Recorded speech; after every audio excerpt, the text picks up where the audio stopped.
Yo mga idol, kamusta? Sports Talk PH nga pala.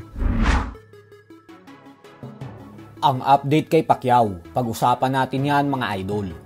Ngunit bago ang lahat ay huwag kakalimutang mag-subscribe at i-click ang notification bell button for more sports talk.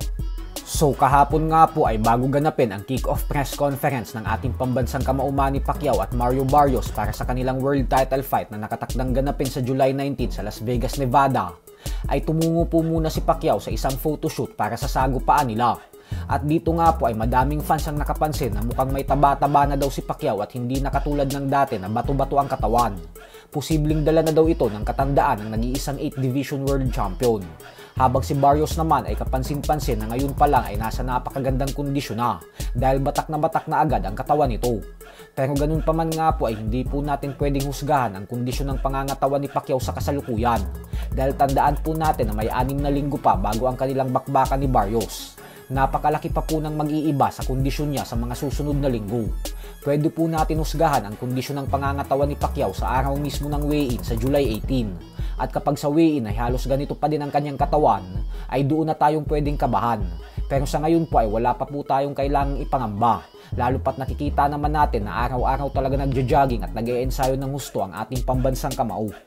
Sa kabilang banda naman mga idol ay may mga kumakalat nga po na balita ngayon sa mga Mexican boxing pages na ayon umano sa journalist na si Franco Zorzini ng La Casaca Boxing Club ay kasalukuyan na umanong nasa ilalim ng seryosong negosasyon ang kampo ng ating pambato na si former Unified IBF and WBA Super Bantamweight World Champion Marlon Tapales at ang matibay na former world title challenger Ramon Cardenas para maglaban sa buwan ng Oktubre.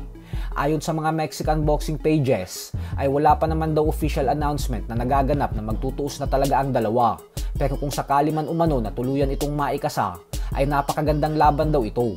Lalo pat napakadami umanong napahanga si Cardenas nang dahil sa ipinakita nitong performance kontra kay Naoya Inoue, kung saan nagawa niya itong pabagsakin sa second round, habang si Tapales naman ay isang 2 Division World Champion.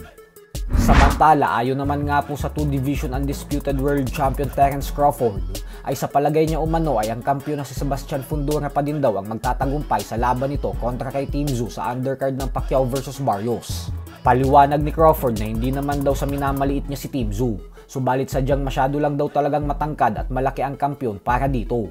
Kaya katulad lang din umano sa una nilang pagtutuos ang magiging resulta ng rematch. Pero kung makahanap daw ng paraan si Team Tszyu para makapasok sa depensa ni Fundora at labanan ito ng malapitan at mawala ang distansya, ay dito daw magkakaroon ng pag-asang manalo si Tszyu.